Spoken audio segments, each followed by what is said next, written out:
Brilliant. So yeah, I'm Sam. I'm from CITC in the Community. I'm the Senior Partnerships Manager here, sort of formally working in operations within the 11+ area of the study. Yeah, so I'm just coming here today to talk around the programs that we offer, not all of them, but some of them, and some of our flagship ones, and sort of the impact that we have within Manchester, and to specifically talk about one of our programs which has been sort of accelerated by the COVID situation, which I think is sort of really important to highlight. So firstly, there we go. So yeah, CITC in the Community, we are nearly 35 years old, soon to be. Established in 1986. Yeah, we're trying to build opportunities, raise aspirations, build futures, have impact on lives. From that point, using football as the key, trying to engage young people, trying to inspire young people, sort of focus on three main areas really of health, education, and inclusion. So sort of our fundamental strategic solution really is to deliver socially inclusive football-led community programs that create health and education benefits for children and young people in Greater Manchester. That primarily is within Manchester, as in the city of Manchester, but we also do reach out across Greater Manchester, across all the boroughs, which we're sort of doing more and more of. So, yeah, as you can see, there's some sort of startling kind of facts really around Manchester and the local need. That 45% of children in Manchester, are living in relative poverty. We've got 25% of 4 and 5-year-olds are overweight or obese. 75% of all those mental health problems I mentioned previously happen before the age of 18. So it's a really target group of people that we need to work with. 10 and 11-year-olds, 40% are obese. That grows from younger childhood into sort of the sort of teens getting into that point, which again is concerning. We've got 75,000 young people that are at risk of experiencing holiday hunger, which I know there's been sort of lots of work done. We've done that for a number of years, but it's been highlighted really well this year in particular by Marcus Rashford and the work that Man United and the United Foundation do, which has been fantastic. There's a decrease in the outcomes with young people in Manchester of that of the national average, which is something that is really important that we look at and identify any ways in which we can assist with the development of that. So here at CITC in the Community, we have a pathway which works from a very young age to a very old age. So starting with our early years programs at the age of 2, all the way through nursery, primary school, secondary school, college, university, outreach, employability, and up to, I think our oldest participant we have is 82, who is a walking footballer. Very proud to be our oldest participant as well. So yeah, that our pathway works that way, and everything that we do focuses on health, education, inclusion, if not all of those together. So yeah, we have an array of different programs. I won't go through them all on the screen, but yeah, sort of ranging from education into outreach, which are really our main areas that sort of enable those three sort of core areas to focus on. Some of these have been developed recently. Some are long-standing. Some are Premier League funded. Some have really strong partnerships with them. So yeah, we do some amazing work with some amazing programs. So just to give you an idea of reach, this is just one of our programs. This is City Play, which is our nursery program. So each of the Man City badges represents a setting, a nursery that we work with across the year for one session throughout that year, every single week. So as you can see, lots of scope there, lots of spread, and having impacts on lots of young people, which is really cool. So sort of dipping into early years. Early years is a program which is based upon sort of fundamental movements and play, not necessarily focused around football. It's focused around, so it can be numeracy, literacy type of thing, a lot of storytelling and physical activity through that. Yeah, and had some amazing impact. So, you know, the middle one for me is a highlight of 94% of those 2 to 5 year olds that we work with demonstrated an improvement in the fundamental movement skills after attending the program that we deliver, which I think is staggering and really impressive. Also the staff as well, because it's okay for experts within this field to go in and deliver a session once a week, but it's also really important that the staff within the settings feel comfortable and confident to maybe have an impact when we're not there. So there has been a sort of 15% increase in the ability to deliver quality PE, which I think is, although it's not a high number, if every member of staff that we work with improved by 15%, that's a huge impact that we're going to have. So that's something we should be really proud of. And then a lifestyles program, which does link into City Play. We have a lifestyle program which works across both primary schools and nurseries and also some secondary schools this year, which is focusing on healthy eating, preparation of healthy meals, looking at living healthy, getting plenty of sleep, hydration. So we work with CareX for that program, and yeah, so 19% increase in healthy meals cooked outside of the program. So that's when these families go home. So that does include the parents. So parents are invited in to engage in that activity as well, which is really impactful. So moving on into our primary schools. So our primary school program is a big program in which we work for a day a week, or in some cases more than that, depending on what the school would like. But going for a day, kind of take over PE provision before school clubs, after school clubs.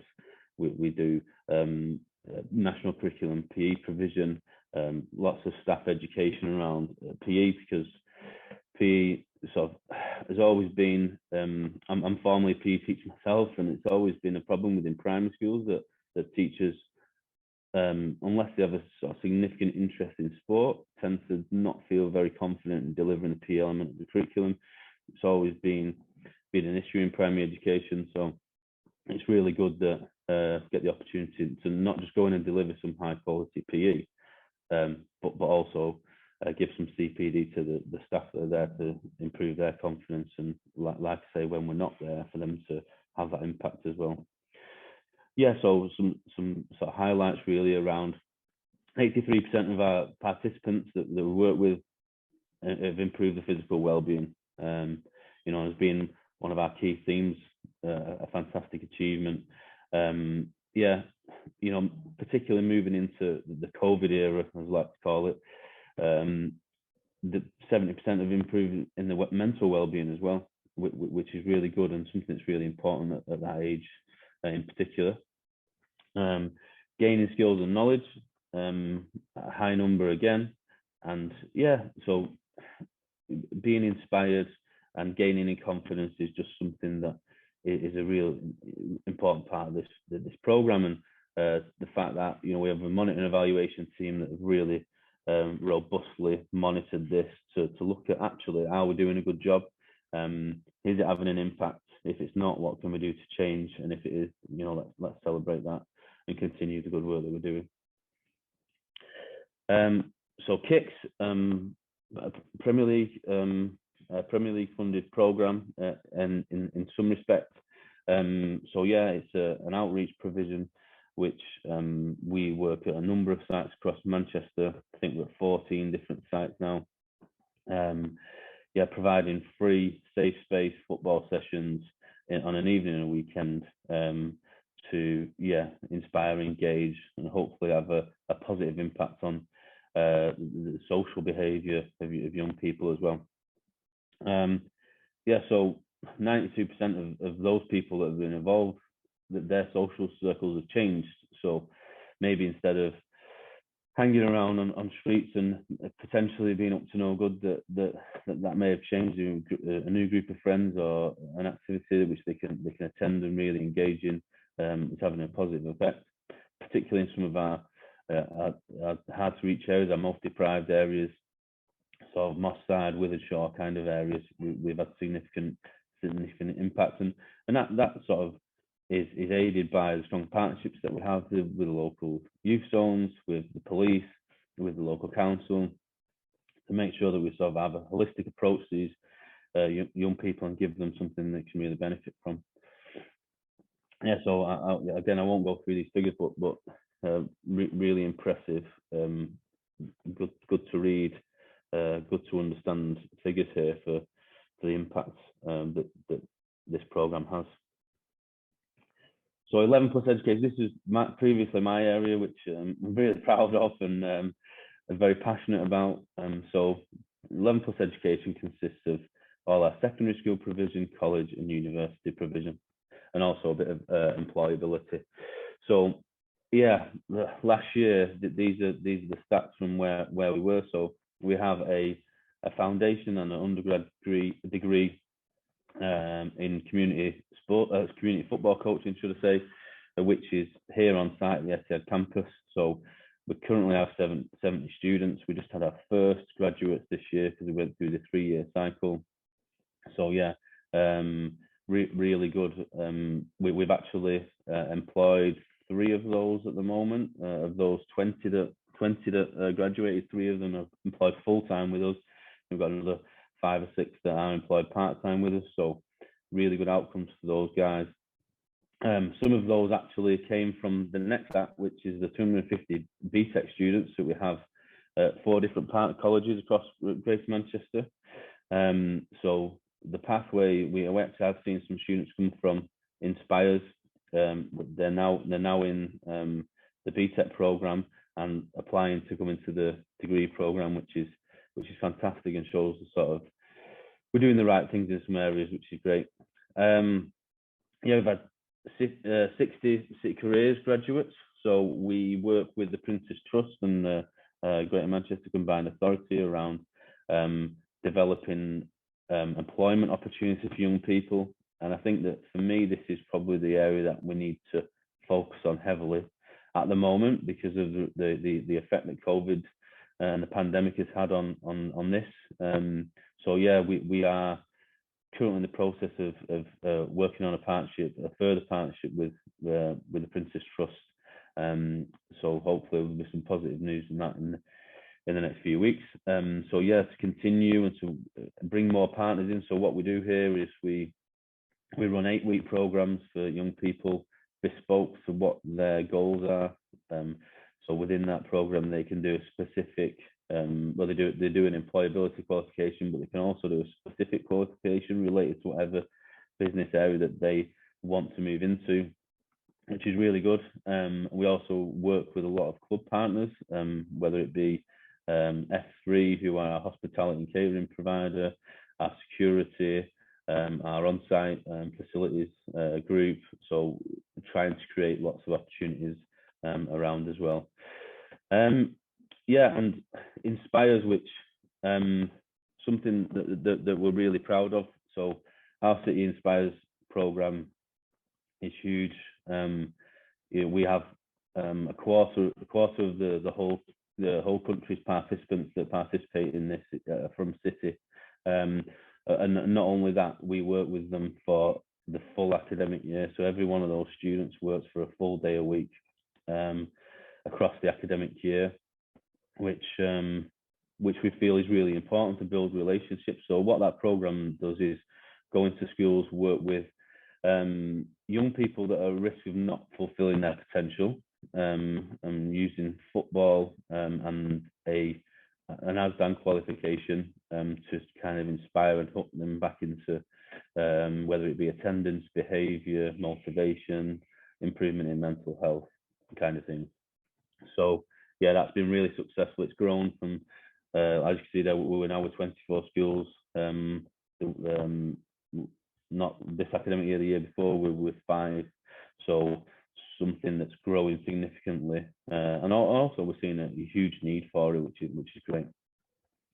Some of the highlights for us is that 100% of our participants across all 11 plus are receiving a qualification, some more than one, which is great. We work with 4 really strong partner colleges across Greater Manchester, which really stretches our reach, and it's great. So our numbers for this year are looking really positive to increase that number of students that we work with, which is fabulous.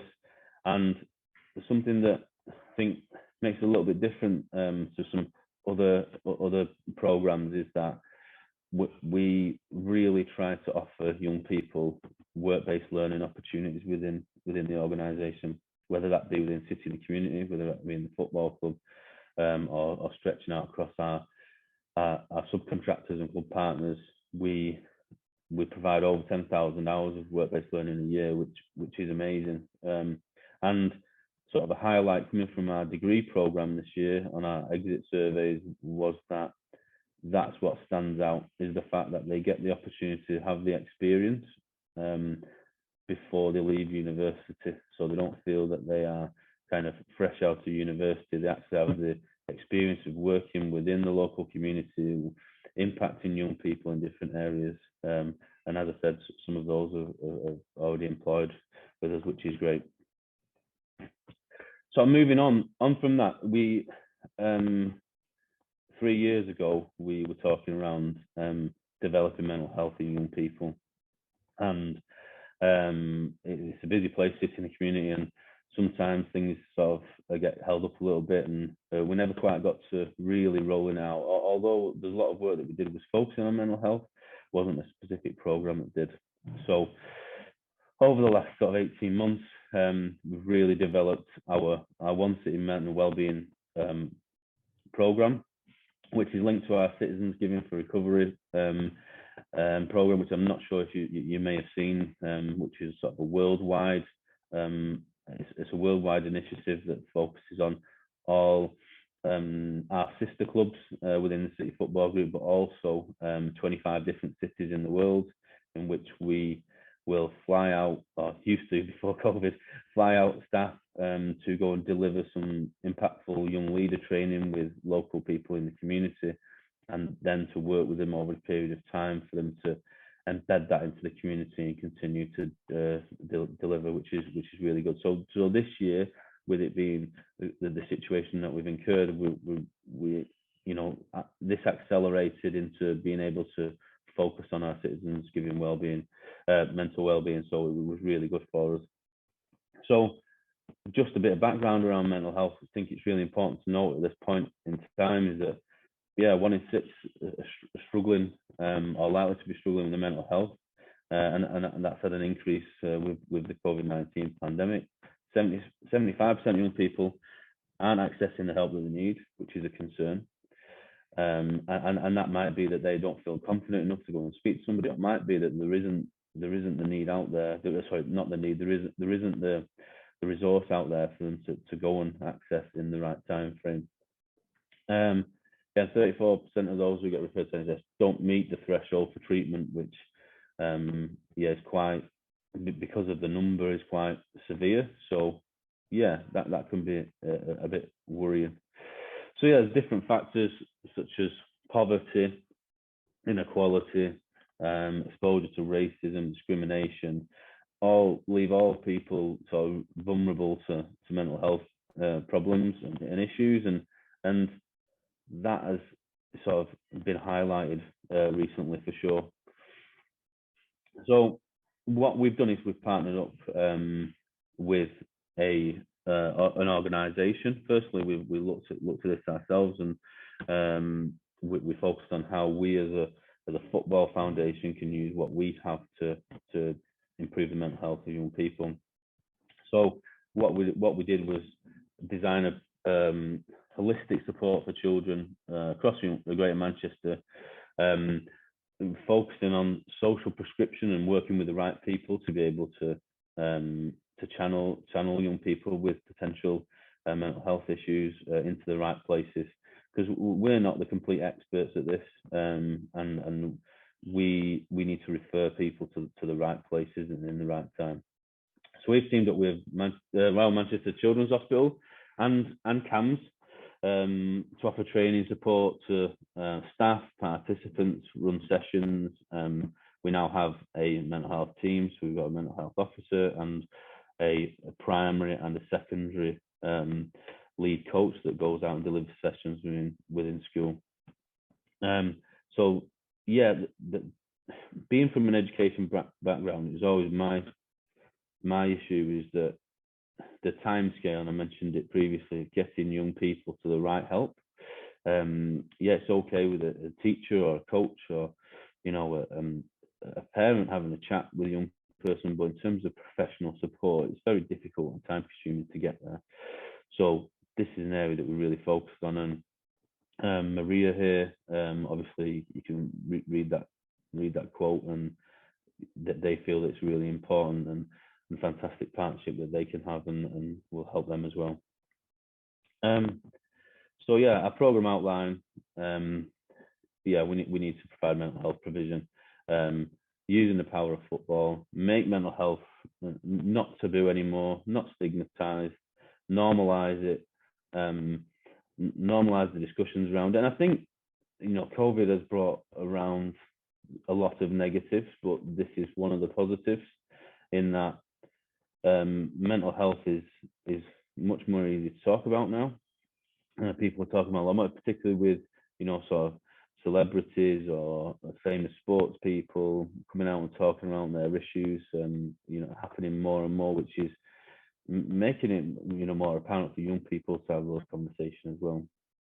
So yeah, we go into settings where schools, primarily, and community groups to provide workshops, specifically focusing on the need of those young people.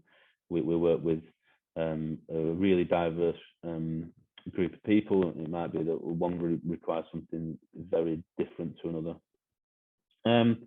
Yeah, so and with that, we work with other organisations, such as the police and CAMS, to offer that holistic approach, to make sure that we are dealing with these issues in the right way, and filtering young people into the right places. So first thing, before I just go on to these numbers, but around the mental health, for me, it was a startling fact, is that it took over an average CAMS referral from an education establishment took 6 months for a first appointment to get for a young person to get there. Now, you know, I think we all probably know on this call that a lot can happen in 6 months, and we have now got that direct contact with CAMS, a direct referral service into them where they can be seen immediately, which I think is amazing. And I'm hoping that this sort of runs as a blueprint for other organisations, whether that be football foundations or not, to maybe have this kind of system in place. Hopefully it'll be successful, and yeah, young people can get the help they need quicker from the right people. So yeah, you know, some stats here for our entire business area. Lots of positives to look at. Really impressive work from the people on the ground, which has been great. Yeah, and something that we should be really proud of, our significant impact. So our learnings and guidance from this, for me, was things that make us successful or really help us, is we've got to have a participant and a community-centered approach. We've got to speak to these people first. Using an example, we may get the opportunity to do with some funding or a partner to engage in a certain area of social responsibility, and we need to go and speak to those people and the people involved in those situations to make sure that we're doing the right thing and we don't just think we're doing the right thing. So yeah, it's very important for us to listen and to speak with those people. Agility has never been more apparent than the last 18 months. We've got to be able to change really quickly. We've got to be able to change direction, think differently. You know, this is an example. you know, this conference, you know, 2 years ago, sort of Teams and Zoom wasn't really used hugely. Now it's just a normal way of working, and which is great because it allows us to be flexible. It allows us to speak with people, you know, across the world that wouldn't maybe have normally been able to do so. It saves a lot of time, probably a lot of money for businesses as well. They don't have to travel, and so yeah, we really need to think about that, and particularly with certain situations, the employability being one at the moment, in that, you know, Manchester's taken a massive hit. I mean, there was an issue with employment rates prior to COVID, but there's been an even bigger hit, and in specific business areas that we you know, have been affected specifically by COVID. So we need to look at that and work on those areas. So another thing for me is continue to develop workforce and making sure that we are training staff, we're giving them opportunity to grow, giving them experience which will allow them to develop, so they can be as effective as they possibly can. Having a robust recruitment process, we need to understand that yes, there will be staff turnover, you know, particularly at a football club, and I'm sure that others will sort of look at that as well and relate to it, and that you know, the opportunity to progress within the business obviously gets smaller and smaller up that pyramid, but yeah, we've got to have a really good process, because people might move on to other organizations, and also with our growing team, we need to make sure that we're bringing the right people in to deliver the right things, so that has been a significant improvement of ours over the last couple of years, 3 years at least. Yeah, listen and collaborate. I kind of mentioned this around the community centered approach, but for me it was, if we're doing something right, then that's great, and we need to know about it. But if we're not doing something great and it's not having an impact, then we need to understand. So for us, what we've done is we've built a monitor, evaluation and learning team who are developing all the time and giving us really good information around what we're doing. And it might be that we change programs because something we do might have a positive impact. So we've got to really learn about that. And then sort of lastly, because I've already talked about monitor, evaluation, learning, partnerships. For us, it's a target. Oh, something not on mute. Yeah, it's really important for us to build really positive relationships with both businesses and funding partners, but also other community organisations, other football foundations. You know, this isn't, you know, Man City in the community's approach. We need to make sure that we work with other people for the, you know, the good of the Manchester community. So thanks, that's me. I don't know how time, but yeah, any questions at all? Sam, absolutely fantastic and very, very inspiring. I think it was interesting, you know, one of your learnings is a community-centered approach.